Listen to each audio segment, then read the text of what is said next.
Are you struggling to defeat a Mega Abomination? Well, this video is going to show you the top 10 best ways, in my opinion, to kill the Mega Abomination, whether you're running as a solo or co-op player. At the number 10 spot, this method I'm going to show you is probably the most popular way that you will see randoms use to try to take out a Mega Abomination, and that is basically spray and pray. This is surprisingly seen from a lot of players that I've encountered, but usually for those who aren't too familiar or comfortable being in tier 3, they will empty out every last bullet they have in their gun and not realizing they are out of bullets. Not saying they're wasting ammo, it's just that it's not very effective, but eventually it will still get you the kill.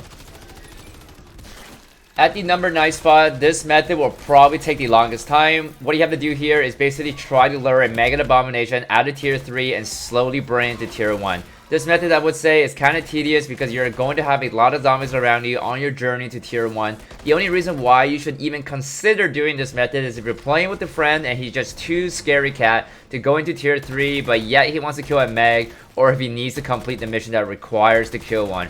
Because once the Meg is in tier 1, it will have a lot less health and you're not going to have to deal with aggressive zombies. At the number 8 spot, this method is going to be a little tricky, and surprisingly, it's also a requirement to obtain one of the calling cards in zombies. Once the Abomination fires out its beam, you are going to try to go close to it and throw a frag grenade right inside of his mouth. You don't have to be dead on accurate, but once you throw it, it will stick inside and it will blow up one of his faces guaranteed. And yes, that really only did 1% damage, but don't be frightened. Do the same for his second mouth. A good idea here would be to stow extra frag grenades in your backpack, because I forgot to do that and I had to go restock in the middle of the fight. Then lastly, do the same for his third mouth, and it doesn't matter how much health he has. Once all 3 of his head is destroyed, he will instantly die. At the number 7 spot, this method you're going to love and have a lot of fun. You're going to need to spawn in with the crossbow with the explosive mags and get this weapon to pack 3 with legendary rarity. This gun can do quite a decent amount of damage simply just by spamming. The only issue here is it doesn't have a tons of ammo, so you would still need to try to shoot him in the mouth, as it does do major damage.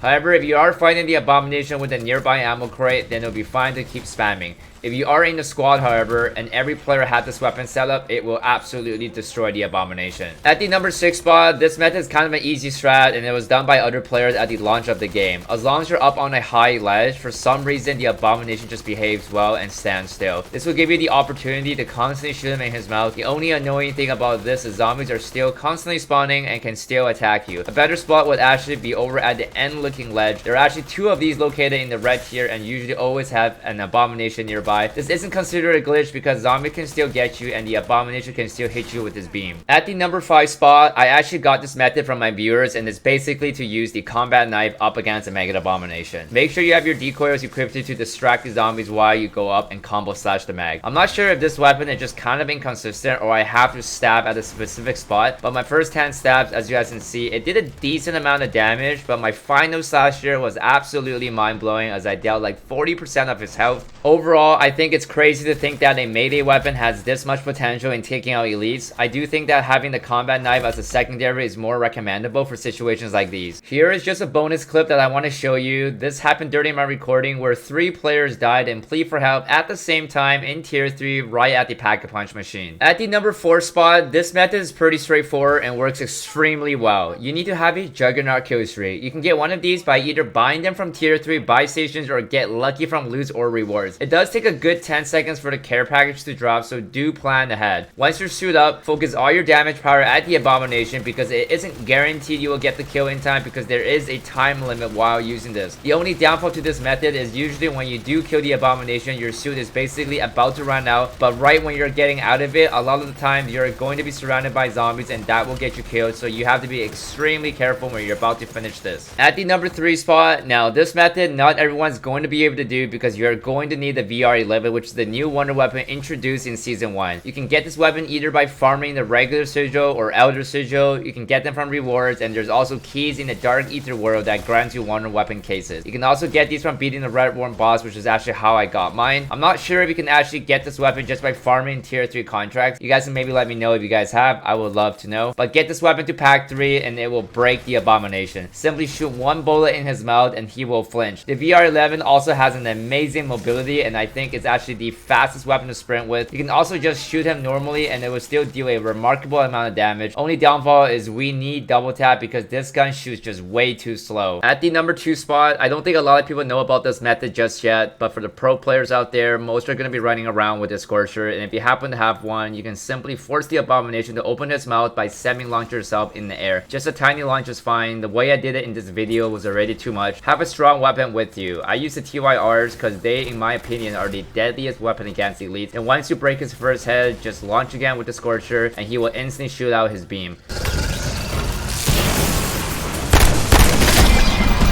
And lastly, do the same for the third mouth, and literally that only took 30 seconds from my first shot to kill him. If you happen to not have a Scorcher, just use the TYRs to take him out. It's more than enough, but it'll just take a little longer. And for the number 1 spot, I'm sure many of players would have already known this method, but first of all, locate and clear an infested stronghold or an ether nest and try to loot for a turret circuit. Doesn't matter if it has an ammo mod or not, you just need one. Next, simply head over to locate an Abomination and try your best to lure it close to the turret. Once you insert the circuit, it will literally aimbot every living thing in that area. This turret is literally on steroids. It will absolutely melt the Abomination. I don't think this turret can get destroyed by zombies, and it does last for a good amount of time. Now in your game, you may not have a turret right next to an Abomination since these spawns are completely random, so this isn't guaranteed to work every time. So depending on your situation, you can stick back to the number 2 method because that's what I usually use to take out Abomination. If you guys found this video helpful, please consider giving a like and subscribing if you wish to see more content like these in the upcoming season. I also have a video uploaded for the top 10 weapons to use in Modern Warfare Zombies up to Season 1, which will help you with semantic grindings and boss fights, so I'll leave that in the description. And we'll see you guys on the next video.